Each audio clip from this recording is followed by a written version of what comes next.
Hello, and welcome to Mailing It, the official podcast of the United States Postal Service. I'm Carla Kirby. And I'm Jonathan Castillo. Well, it's nearly that time of year again, the winter holidays, when so many people turn to the Postal Service to send and receive the cards and packages that help them connect and celebrate. That makes the holidays a special time of year for the Postal Service. I know what you mean, Jonathan. One of the things I look forward to every year is the Postal Service's holiday marketing campaign. The stamps, the posters, the commercials. Every year we pick a different theme, and I think this year's is pretty cool. Mm-hmm. Sheila Holman's here to tell us about how the Postal Service is gearing up for the holiday season. We'll talk about this year's message and give you some tips for making sure your mail gets to where it's going in time for the holidays. Sheila is the Postal Service's VP of Marketing and is a returning guest to Mailing It. Welcome back, Sheila. Thank you. Happy to be here. Sheila, you and your team oversee, amongst other things, branding, USPS.com, and marketing strategy for us. Let's get right into it. What does the Postal Service have on tap for this year's holiday campaign? Yeah. So this year, our campaign is called Built for the Holidays, and we've done something that's a little different to get our message across. We're using animation to tell our holiday story this year. You know, animation is something that lots of people associate with the holiday season and that time of year. You think about animated movies and specials. And for some of us, it also brings back good memories of some of those animated specials we might remember when we were kids. But what makes our animation special is that we've actually created a world made entirely from Postal Service products. Ooh. So that seems like a big challenge to break through and represent the Postal Service brand in a way that gets noticed. I like the idea of tapping into nostalgia for the campaign, but what do you mean you created a world out of USPS products?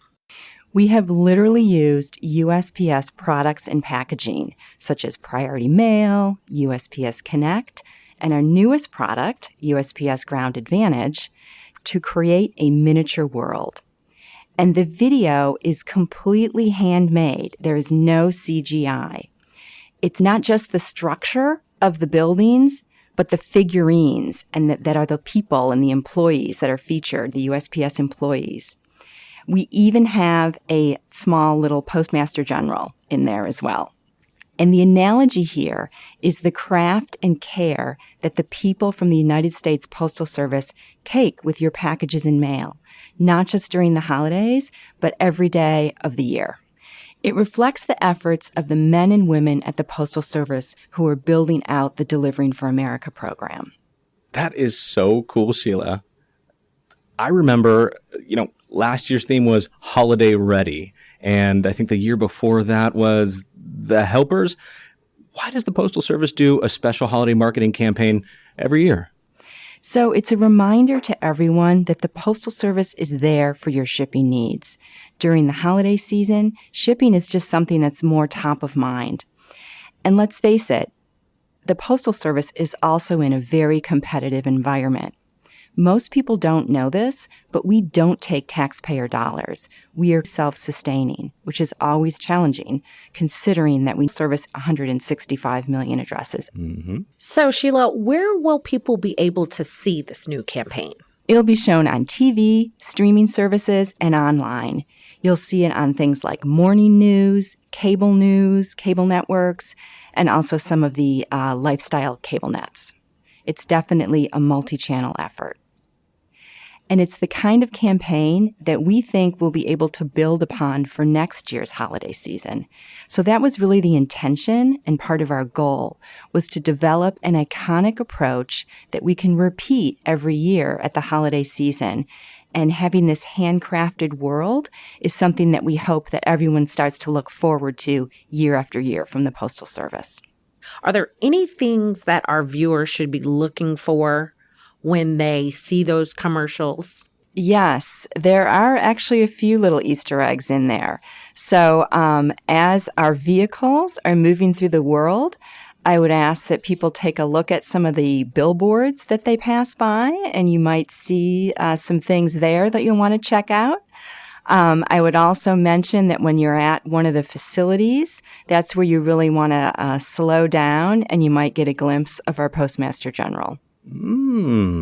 Sounds like we may have to watch the commercial a couple of times. I'm going to be pausing a lot. Yes. That sounds really cool. Definitely watch it several times, yes. You mentioned the delivery vehicles.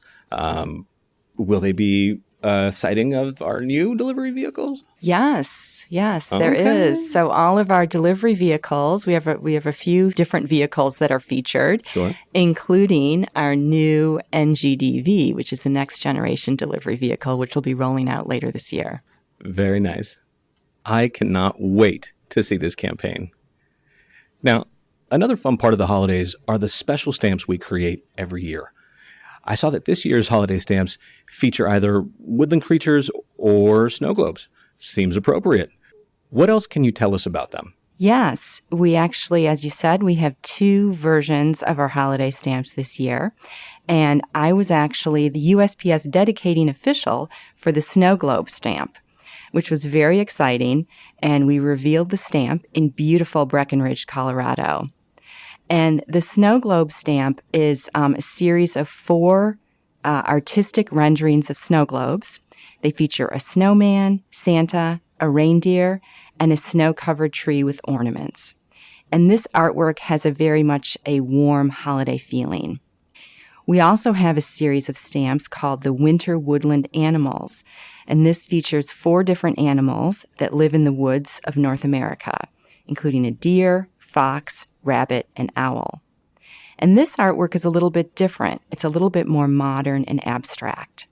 And the animals are shown in their winter habitats, so you'll see snow-covered trees and holly branches with berries. So beyond the animation and the new stamps, this year's holiday is important for the Postal Service because it gives us a chance to really test out a lot of the improvements we've made over the past year as part of our Delivering for America plan. Just to give an idea of the scale of our holiday traffic, in 2022, the Postal Service processed more than 11.7 billion mail pieces and packages during the holiday season. You mentioned Delivering for America earlier. How does the DFA play into this year's holiday season? So everything since the launch of DFA has been geared towards showing people that the Postal Service is undergoing big changes. We've made a lot of investments through DFA that are ultimately improving service. Things like investing in our plants and other facilities to build a more modern infrastructure and ensure reliable service. This year alone, we've added hundreds of new package sorting machines. And we've expanded our daily package processing capacity to about 70 million. That's about 10 million more than last year's capacity. Another focus of the Delivering for America plan has been about stabilizing our workforce. We've converted more than 150,000 pre-career workers into career positions, which basically means we're making them more full-time USPS employees. As a result, we expect that we'll need to hire only an additional 10,000 seasonal employees. So we're feeling really good about the Postal Service's direction. So our advertising touts the benefits of the improvements happening at the Postal Service. And we wanted a campaign that reflected these big changes. So we're looking at more creative ways of telling our story. And that's how we came up with Built for the Holidays. Now that we've talked a little bit about what this holiday season means for the Postal Service, what do all these improvements look like for our customer? So our goal is to make the Postal Service the most affordable way to mail and ship this holiday season. We've announced that we won't have a peak or demand surcharge this holiday season. We always provide simple, upfront pricing, and we don't charge extra for Saturday delivery or residential area delivery. People listening should also know that we've made available our 2023 holiday shipping and mailing deadlines for domestic, international, and military shipping destinations to ensure that we allow for a timely delivery of cards, letters, and packages by December 25th. And all of this information can be found on USPS.com/holiday deadlines. So we've mentioned Ground Advantage a couple of times so far, and we've actually had some folks from the Ground Advantage team on with us previously, so it's good to hear about that again. It's still a pretty new service. Can you tell people what it is and what else we offer to help make shipping affordable and convenient this holiday season? Yeah, this is the first holiday season for USPS Ground Advantage, which is a service that we introduced this summer. USPS Ground Advantage provides a simple, reliable, and affordable way to ship packages we expect within a 2 to 5 day business arrival window based on distance. Of course, we also offer our online platform Click and Ship, which lets customers buy their shipping labels, order priority mail packaging, and schedule free carrier pickup. Customers using Click and Ship will also have access to commercial shipping rates that apply to all domestic package labels. And to take advantage of these rates, you'll just need to opt in and register to get that better pricing. Sheila, before we let you go, we should mention Operation Santa, which will be in full swing again this year. Now, the Postal Service launched Operation Santa in 1912 to help children in need during the holidays. Kids can write a letter to Santa requesting gifts, and volunteers can go to USPSOperationSanta.com to choose one or more letters to respond to. Anything new to report about Operation Santa this year? Yeah, we are already accepting letters. Also, all letters need to be postmarked by December 11th. So to participate, a child writes a letter to Santa's official workshop, the address being Santa Claus, 123 Elf Road, North Pole, 88888. All of this information about the Operation Santa program is available on USPSOperationSanta.com. There is also a one-stop shop, the USPS Holiday Newsroom, that has all this information kind of bundled together. That is correct, yes. Excellent. You can go there and get all the information that you need. Love it. Sure. And I just also, since we're talking about websites, I want to give one other plug. So for all of your holiday gift-giving needs, be sure to visit the Postal Store, and you can go there at usps.com/shop. Love it. Thank you for that, Sheila. Thank you for that information, Sheila, on Operation Santa. I did have a really quick question for you. Why the zip code 88888? Yes, this is a fun little Easter egg. So if you think about the shape of the number 8, it actually looks like a snowman. So when the children are addressing their letters, you can see it looks like 5 little snowmen all lined up together. I did not know that. That is so interesting. So, Sheila, you mentioned some mailing dates that our listeners should be cognizant of. So, Jonathan, we said, December 16th for Ground Advantage and First Class. December 16th to 18th, you said, for priority mailing. And then, of course, with our military fleet and diplomatic posts, it's always best to do it sooner rather than later. Are there any special tips that you think that our listeners should know when it comes to mailing outside of early and often? I think early and often is probably the best tip. I mean, this is a time of year when there's so much going on. Everyone is so busy. But the more you can do early and often when it comes to shipping, you just want to do that to ensure that everything gets to where it needs to go at the right time. So I think with everything that you've shared with us today, Sheila, we are clearly built for the holidays. Jonathan, what would you say? Oh, 100%. All the advancements, all of the improvements that we've made. I mean, Sheila, how do you feel about how we're built for the holidays this year? Yeah, I think we are built very well for the holidays. With all of the increased capacity that we've added to our system, we are ready and we will be delivering on time as always. Well, thank you, Sheila, for stopping back in. We always think it's good to have you, especially around the holiday season. So excited to hear about all these, great initiatives and all the exciting campaign that's going to be coming live very soon. So thank you so much for joining us in studio, Sheila. It has been a pleasure speaking with you. Great. Thank you for having me. I always look forward to this.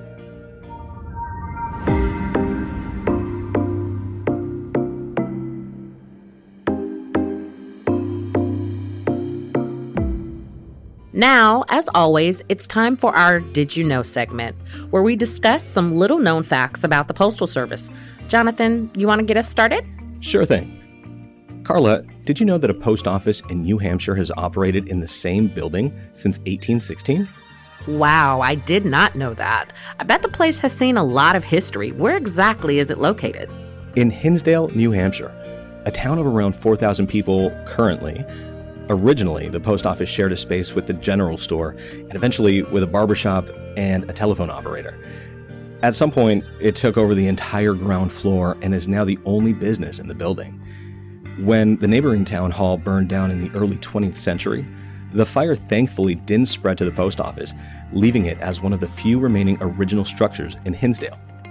I hear the building still has some of its old-fashioned charm too, including hundreds of combination lock mailboxes from the early 1900s lining the walls. Definitely sounds like a blast from the past. Okay, well, it's my turn. Did you know that the Postal Service played an important role in raising the country's literacy rate in the 1800s? Really? How so? Under the Post Office Act of 1792, which we've discussed before, newspapers were allowed to be mailed at very low rates. Our democracy was still fairly young, and at that point, newspapers were considered critical for educating voters. Subscribers would pay 1 penny for delivery if they lived within 100 miles of the newspaper, and 1.50 pennies if they lived further. In contrast, postage for letters cost between 6 and 25 cents, depending on the distance. President George Washington, who advocated for newspapers to travel for free, urged Congress to reduce the 1.5 cent rate. As a result, Congress lowered the rate for in-state newspapers to 1 cent in 1794. So, I assume with cheaper rates came higher readership.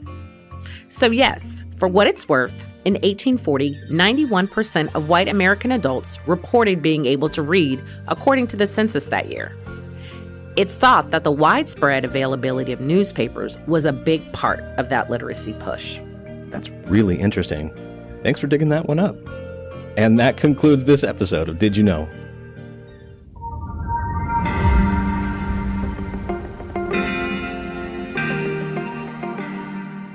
Well, Jonathan, of course, another great episode. We are built for the holidays and ready to just take on the packages this season and mailings.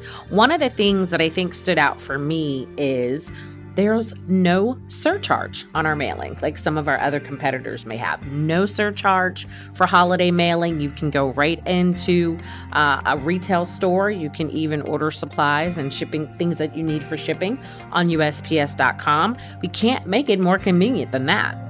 I absolutely agree, Carla.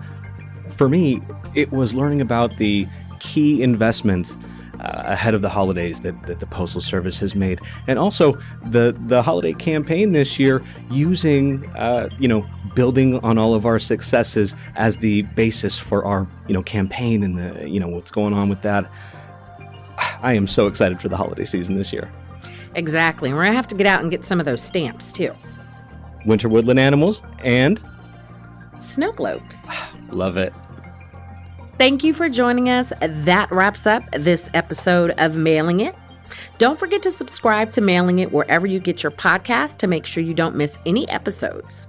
And follow along on Instagram at US Postal Service, X formerly known as Twitter at USPS, and on Facebook.